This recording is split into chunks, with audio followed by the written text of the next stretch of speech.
Welcome back, everyone, to another video. I know it's been a couple of weeks since we've taken a look at any of the current events that are going on, and it seems like on a daily basis history is unfolding around us. And as I promised a while back, I would take a look from time to time, so I thought it was a good time to dive back into the story of what's happening with Iran, because a lot has been happening, a lot has been said over the last few days, a lot of reaction from each side and from other countries, and a lot is still unfolding. And just today, a video came out from Warfronts, which has been kind of the source that we've been using to discuss these events, that's titled, "Is the Iran War Really Over?" And that's a fantastic question.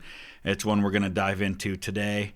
Let me know your thoughts, but as always, I just ask in advance that we can disagree passionately, but do so in a way that shows respect and shows restraint when needed. Let's go ahead and dive into this one.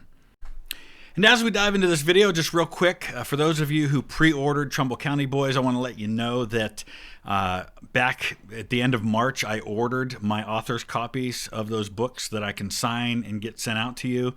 And 3 weeks is the timeline they gave me. And as of this moment, they're telling me that they're going to arrive on April 16th. Well, that's the day that I leave for the UK. So I'm really hoping they come a day or two early. We're getting the envelopes and the shipping labels and everything printed and ready to go. So as soon as those books arrive on my doorstep, I'm going to get them signed and sent right back out to you. But for those of you who didn't pre-order and you want to get your copy, you can go to Amazon right now and get it.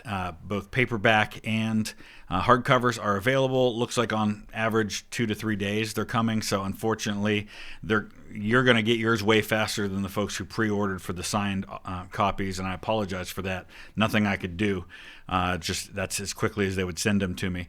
We will have Kindle and audio editions available, hopefully sometime in May. But for now, you can get those on Amazon. Should be available in multiple countries. But the signed copies, we're going to get them to you as soon as you can, as soon as we can. And if you still want to order a signed copy, you can at TrumbullCountyBoys.com. Just expect you probably won't get it till the end of April. So, all right, here we go. On Tuesday, the 7th of April, President Trump wrote on Truth Social, and we'll quote him here, "A whole civilization will die tonight, never to be brought back again. I don't want that to happen, but it probably will." So here's the deal with statements like this. So I know on one hand, defenders of the president will say that this is in keeping with The Art of the Deal, you know, that book that he had so many years ago. This is what he does. He says something really extreme, and then, you know, the argument is that's used as a negotiating tactic, right? And, you know, he says that knowing it's not going to really come to that, but to make people come to the table. And then when it happens, as it did in this case, where they come to an agreement, we don't know what that looks like yet, people say, see, that's true. But the counter to that, of course, is you can look at this and say, you know what, here is the man who is in the position that we generally regard as the leader of the free world, basically calling for what amounts to a genocide of an entire group of people. And of course he can say, well, I never meant it. But then the argument is, well, if you never actually meant that, what are you doing? Does that mean we just can't trust you? We can't believe you when you say something? Because, I mean, that's kind of where we're at. Now, on the flip side to that, you can also look at the Iranians and say, you know what? They were basically prepared to use their own civilians, their own citizens as human shields on these targets to force the Americans and the Israelis to either kill a bunch of civilians or not attack. That's not good either. Ends extreme quote. In a war that has seen both sides constantly lob threats against each other on social media, this was one of the most severe, and if President Trump followed through, destroying Iranian power plants and infrastructure, it would represent the single greatest use of American military power since perhaps World War II, and would have fundamentally reshaped the global order. Now, I'll say this. The way that President Trump framed it, made it sound like it was an intentional attack on civilian targets that he was willing to do. I wish he hadn't framed it that way, because you can certainly make an argument that things like power plants and bridges and roads, while technically civilian, are also legitimate targets, because these are the ways in which your enemy is able to keep the war going and is able to move troops and weapons and things like that. So, the unfortunate reality is that you could have said this in another way and it would have come across as a more legitimate target. It came as the clock was rapidly winding down on the 8 p.m. Eastern Time deadline that President Trump had imposed on Iran to make a deal and reopen the Strait of Hormuz. For its part, Iran seemed more than happy to respond to the threat in kind. In a statement shared with the press, Tehran promised to target the infrastructure of America and its allies in the region with such destructive force that they would be unable to access the Middle East's oil for years to come. Yeah, and if you look at this from Iran's standpoint, I mean, if the U.S. is striking their infrastructure and their means by which to keep their civilization going, then it's a perfectly legitimate target for Iran to say, well, we're going to do the same thing, and we're going to make sure that your oil prices go up and that you're not able to access what you need. And this hopefully is shining a really strong spotlight on a bigger issue here, which is the fact that we are so dependent on oil from this region that a nation like this can effectively hold the world hostage, because they control 20% of the world's oil supply, and they control, a place through which a lot of that goes. And I think the world needs to be thinking through whether that's alternate energy sources or alternate means to acquire that oil without having to go through the Strait of Hormuz. This really needs to be considered at this point.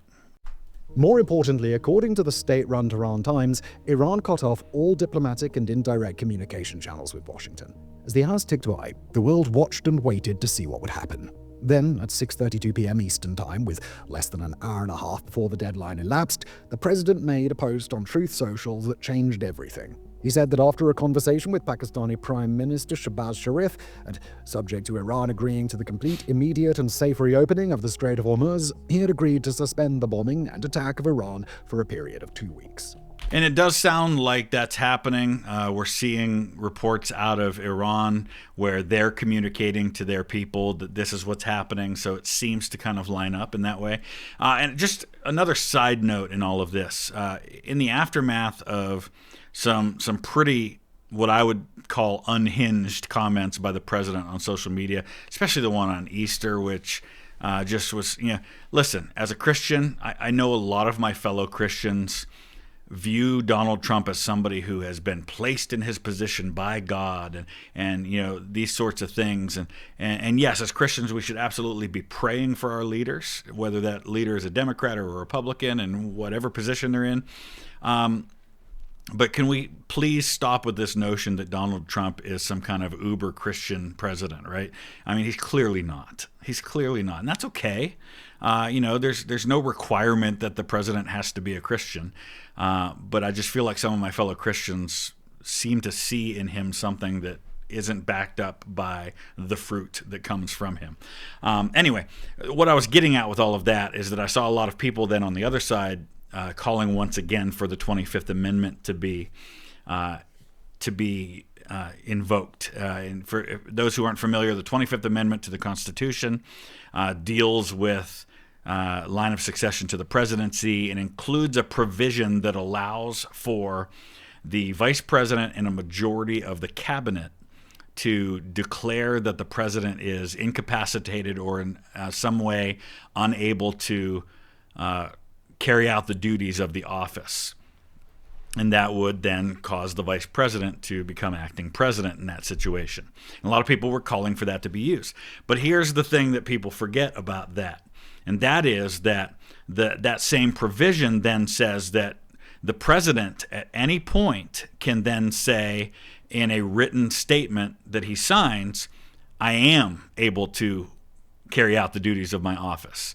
And boom, that does it right away. And at that point, if there's a disagreement about that between the vice president and majority of the cabinet versus the president, it goes to Congress, who has 48 hours to vote on it.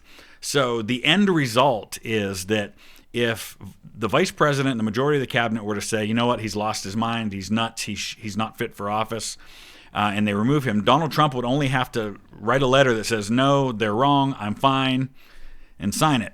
And it completely reverses that. And then it would be up to the Congress, who has already demonstrated an unwillingness to invoke the War Powers Act to put a stop to what's happening in Iran, and could effectively do this at any point anyway by passing articles of impeachment and sending it to the Senate. So that all is to say that it would amount to a whole lot of nothing, really. Some might argue, well, at least it would make Congress go on record, but it's neither here nor there. It's not happening. This would be a double-sided ceasefire that would give the warring parties time to formalize a peace deal. For the moment, it seems that cooler heads prevailed. Or did they? Because there's a lot in this ceasefire announcement to unpack, not least whether it's actually going to hold. Right. What we know and what we don't.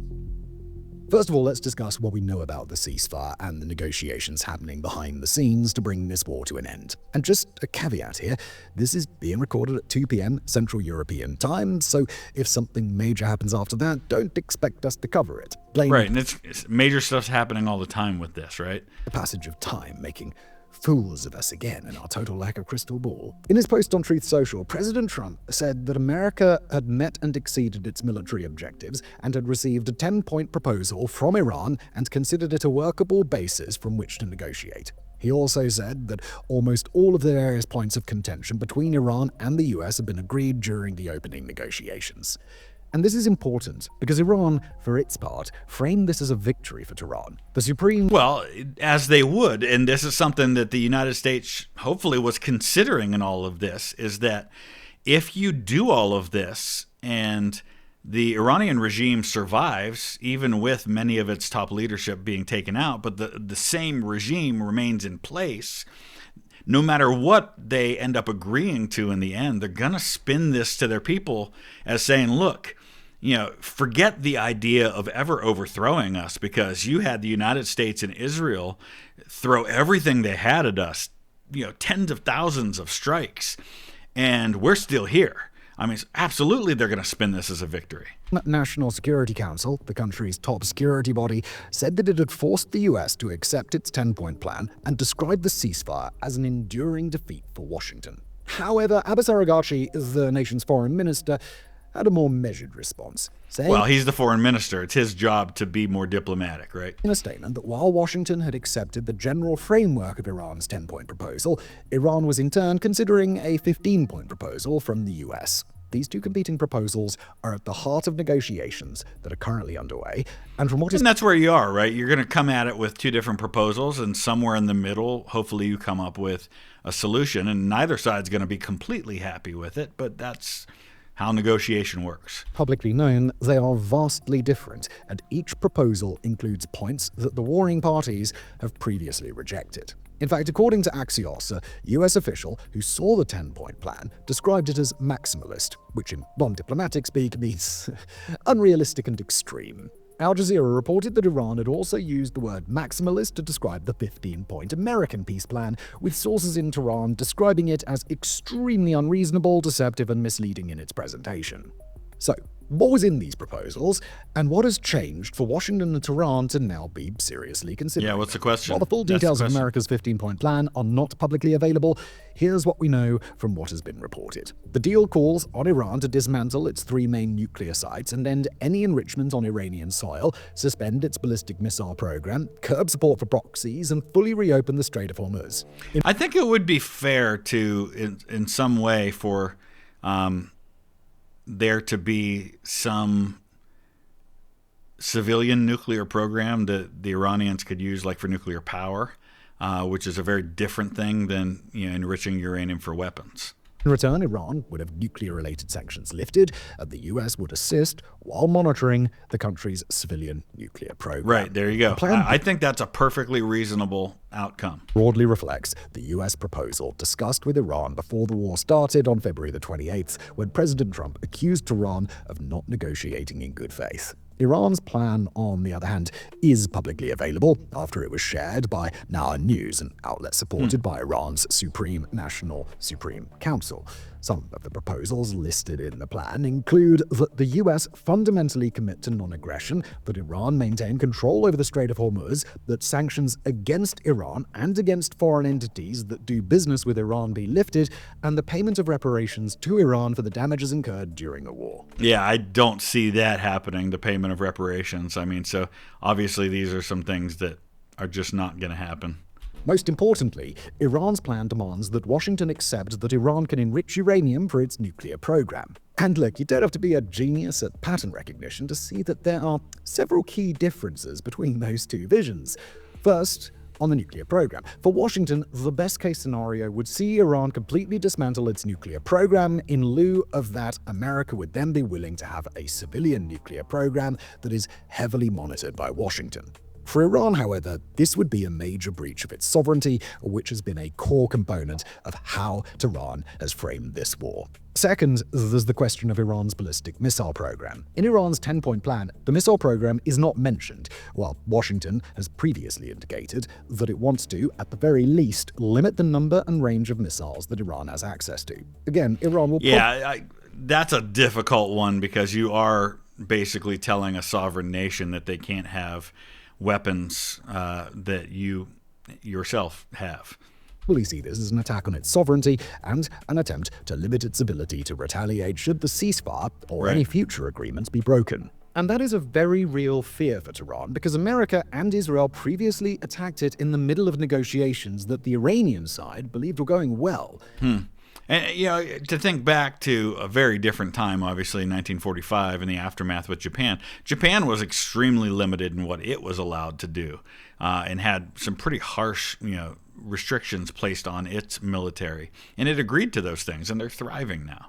More than that, Iran has seen what has happened in Gaza, where Israel has violated the ceasefire with Hamas multiple times, as proof that the two parties cannot be trusted. And speaking of Israel, Jerusalem's conduct in Lebanon has become another point of contention between Washington and Tehran. In his statement announcing the ceasefire, Pakistani Prime Minister Sharif said that it would include Lebanon. However, Israeli Prime Minister Benjamin Netanyahu refuted this, saying that the ceasefire did not include Lebanon, where Israel has been conducting operations against Hezbollah. Before the ceasefire was announced, the IDF issued evacuation warnings for Lebanese residents in Tar and Shabria as the military prepared for strikes against Hezbollah in the area.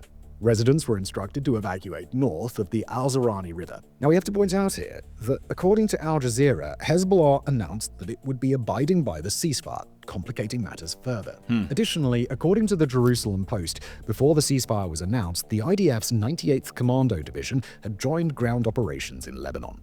And this is one of the challenges here, right, is that Israel isn't necessarily willing to play by the same standards that the United States might be willing to when it comes to these negotiations. This indicates that Israel has very little interest in ending its operations in Lebanon anytime soon. For Iran, this will definitely be a major point of contention because it explicitly called for a ceasefire on all fronts, including in Lebanon. Right now, we don't know how Israel's continued operations in Lebanon will affect things. And finally, we have to discuss Iran's demands that American forces in the region be withdrawn. While this makes logical sense from Tehran's point of view, who would want their most hated enemy living right next door to them, for Washington, having troops in the region is essential to ensuring that Iran doesn't back out of the deal. Right. I mean, I just don't see a scenario where the U.S. is going to, for example, pull all its aircraft carriers out of there, pull all the troops and air power that is deployed in Jordan and Saudi Arabia and Kuwait and these places. Doesn't seem realistic to me. Nor can we imagine the exit of US troops would be welcomed in the Gulf states, which still see them as something of a security guarantee despite the events of the last few weeks. Still, while the competing plans may be miles apart, what's not in doubt is that both Tehran and Washington have agreed to a ceasefire and are actively considering each other's proposals. The question now becomes, why? How did Washington go from calling Iran's plan maximalist and not good enough to calling it a workable basis from which to negotiate? And likewise, how did Iran go from calling Washington's plan unreasonable to seriously considering it? Pressure. Yeah. Now, to answer these questions, we have to consider the pressure that both sides were under. For Iran, President Trump's previous threats had proven credible, despite times in which he'd walked them back. Therefore, Tehran took President Trump's most recent threats to destroy Iran's bridges, power plants, and other infrastructure as a promise of what would happen if they didn't play ball. President Trump's threat was so severe that some observers and critics, including an X account linked to Kamala Harris's failed 2024 presidential bid, declared Trump was signaling the potential use of nuclear weapons, particularly after Vice President J.D. Vance said during a visit to Hungary that the US had tools in its toolkit that it had not yet decided to use. While the White House... Now, that can mean a lot of different things, right? And like so much of this, your interpretation of what is said depends entirely on the biases you already carry and which side you find yourself on things. You know, if you are somebody who is a hardcore supporter of the president, you're going to see these things as negotiating tactics that are perfectly reasonable,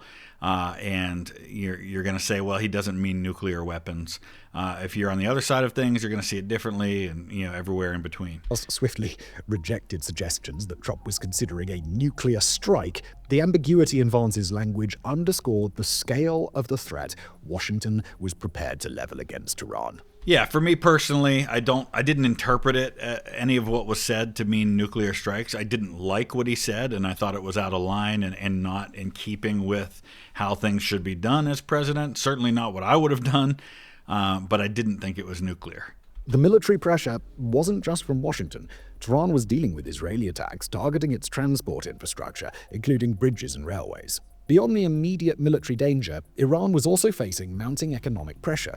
Even before the war began, Iran's economy was in such a bad place that it had triggered one of the largest public protests in the country's history. Miad Maleki, a senior advisor at the Foundation for Defense of Democracies and a former Treasury Department official, wrote on X that Iran was dealing with such a severe liquidity crisis that banks were running out of physical banknotes daily, with informal withdrawal caps of just $18 to $30 every day. Wow. The war only accelerated this collapse. According to Fortune, prices continue to spiral higher while the war boosts demand for cash. Inflation has gotten so severe that the government was forced to issue its largest ever currency denomination as a 10 million rial note, which is equivalent to about $7.40. Yeah, now, while I'm sure he's going to get into this, while it's not anywhere near that severe, there's also, an economic crunch happening here in the United States over the price of gas, which is connected to the price of oil, and the price of gas then is going to impact every aspect of our society because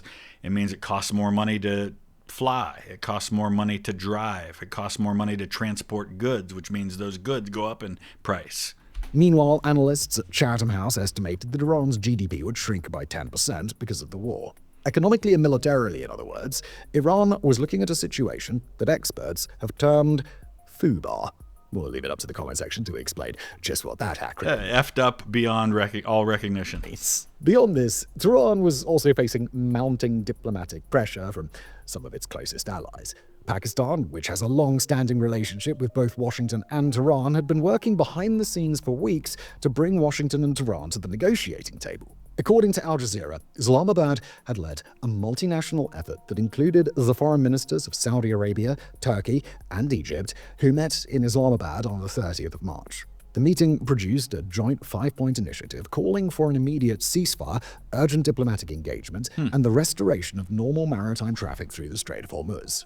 Think about that for a second. We're in a situation where the United States is involved in a conflict in which Egypt, Saudi Arabia, and Pakistan are working to help us find a diplomatic solution.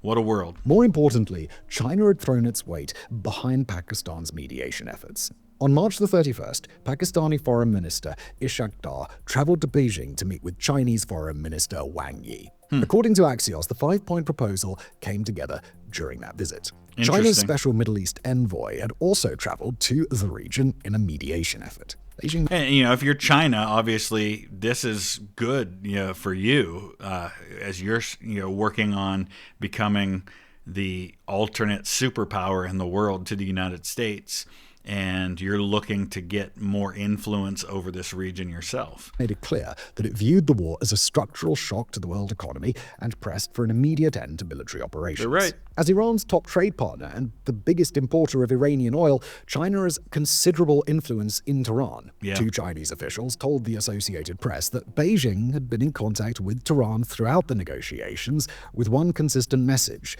that the war needed to end. For Washington, the pressure was different but no less real. The economic costs of the war were beginning to mount, with oil prices surging and inflation concerns growing. Yeah, listen, I don't know what it is right now, but I know a couple days ago diesel was over $6 a gallon. I mean, if you're a truck driver, if you are an owner of some business that uses trucks to transport your products, that is just devastating. Also, the diplomatic reality that rejecting a Pakistan-China mediator proposal would have handed Beijing a major geopolitical victory, positioning it as the responsible actor trying to prevent further escalation while Washington appeared inflexible. Yep. Washington also had to consider the political calendar. The midterm elections are months away, and the war has become a political liability for President Trump's Republican Party. According to Emerson College polling, the thing is, Donald Trump is a political liability for his Republican Party. I mean, it's not just this. Even without this action in Iran, you had a serious problem with the midterms. 57% of likely voters opposed U.S. military action in Iran, while only 40% supported it.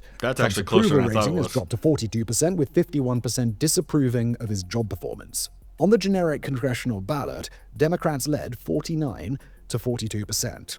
It is interesting if you look at that in December it was almost even. It was 44 to 42, and typically Democrats are a couple of points ahead in these anyway, and in a midterm election, you tend to lose seats if you're the party in power. Generic congressional ballot, Democrats led 49 to 42%. The numbers among Trump's own base were equally concerning. According to CNN, roughly 24% of people who voted for Trump in 2024 disapproved of his handling of Iran, with 15% saying they strongly disapproved. Veteran Republican pollster Neil Newhouse warned that Republicans were looking at an ugly November. Republican leaders who had believed there was a path to preserve their narrow House majority now privately conceded that the House was all but lost, and Democrats had a realistic shot at taking the Senate. Yeah, and just the next 2 years of the Trump presidency with the Democrats in charge, he's not going to have an easy time doing anything. They're going to control the purse strings, which is the major power that they'll have. They'll control investigative power. They're almost certain to impeach him, probably multiple times. There won't be the votes in the Senate to remove him from office unless something crazy happens between now and then. But it's going to be a very different world this time next year. War has also driven a wedge within the Republican coalition, with some influential conservatives questioning whether the conflict was being fought on Israel's behalf rather than for American interests. A prolonged conflict with rising gas prices and no clear victory would have given Democrats a powerful argument heading into November. Yep. Apart from domestic political calculation, Washington also has to consider the risk posed by Iranian retaliation. Despite America and Israel's best efforts, Tehran has retained its ability to strike at U.S. allies across the region and disrupt global energy markets. Iran proved this when it struck the Ras Laffan gas plants in Qatar, taking more than 3.5% of the world's LNG supplies offline in response to an Israeli attack on Iran's South Pars gas field. An American escalation would have pushed Iran to the edge, and this would be an extremely different video. There was also the perception problem. Trump had built his political brand on projecting strength and securing deals, but the war in Iran had dragged on for more than 5 weeks with no clear end in sight. His threat that a whole civilization would die if Iran didn't comply with his demands was so extreme that it risked undermining his credibility if he failed to follow through. At the same time, actually carrying out such an attack would have fundamentally reshaped the global order and likely triggered widespread international condemnation. With all this in mind, it's clear that a ceasefire where both parties make some concessions was the best possible outcome for everyone. 100%. Now we just need to hope and pray that that's actually what happens. The only question is, was this worth it? Was it worth it? For the US and Israel, I think it's way too early to ask that question. We have to wait and see how this all turns out before we can decide if it's worth it. Is it ever worth it? That's the question. It depends on how you measure success. Both countries significantly degraded Iran's military capabilities. According to Al Jazeera, hundreds of Iranian missile launchers have been rendered inoperable, with some reports suggesting that 80% of Iran's capacity to strike Israel has been eliminated. Iran's naval assets, including fast attack craft, midget submarines, and mine-laying capabilities, have also been destroyed. The campaign also suppressed Iran's air defenses to the point where the US was flying non-stealth B-1 bombers over Iranian airspace by mid-March. Washington and Jerusalem also managed to eliminate various Iranian leaders who have long been a thorn in their side, including But Ali. did you, in the process, replace them with younger, more hardline Iranian leaders who are going to be a greater thorn in their side? Khamenei, the former supreme leader, Ali Larijani, the secretary of Iran's Supreme National Security Council, and Gholam Reza Soleimani, who was the commander of the paramilitary Basij forces. For Israel specifically, the war also created an opportunity to expand operations in Lebanon, which Jerusalem plans to use to create a security zone along its northern border. On the other hand, Iran has managed to strike American allies in the region, targeting military bases, embassies, and energy infrastructure. These attacks raise questions about America's ability to protect its regional partners and whether Gulf states might turn to other powers for security guarantees in the future. And there's the question I posed earlier: is do they start looking more to Russia or China or people on, and less the United States? Yeah. There's also the question of the Strait of Hormuz. Before the war began, the Strait of Hormuz was open and hundreds of ships transited through it annually. Closing the strait was meant to make the war as economically painful for the world as possible, and Iran achieved that.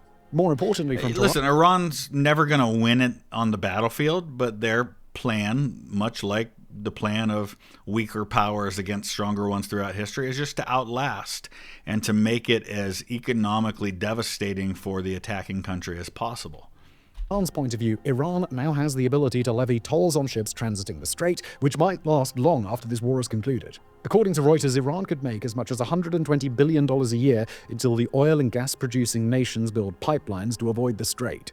The strait has now become so important to Tehran that Danny Citrinovids, a non-resident fellow at the Atlantic Council, wrote on Twitter that relinquishing control over it is increasingly seen as comparable to giving up its nuclear program or missile capabilities. In other words, something Tehran would go to any lengths to protect. Perhaps more importantly, the regime in Tehran survived. Of course they would. It's their big negotiating chip in all of this.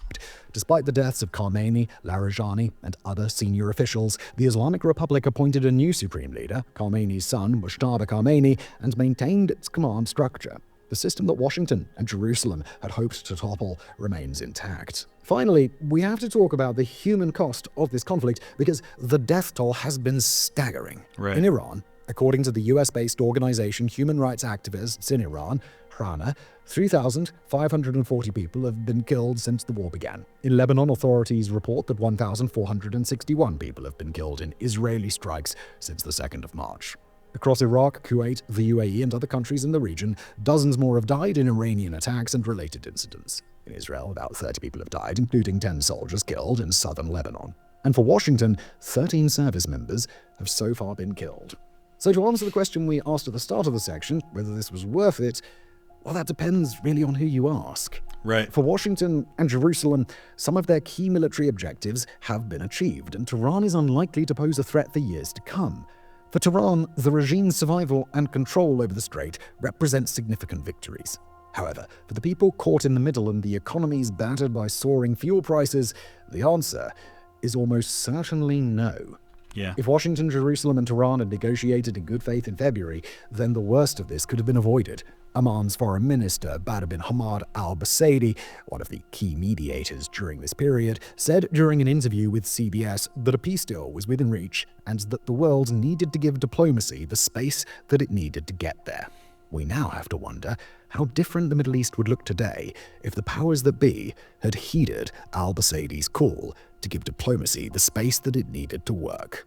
Despite this, we will concede that the ceasefire offers a chance to end the fighting before further escalation. Okay, would love to hear your thoughts. Use the comment section below. Keep it civil as best you can. We can disagree. That's okay. The end result of all of this, I just hope, is more peace, more stability, and what's best for everyone in that region, but also around the world. Let's just hope that that's what happens. Thanks for watching.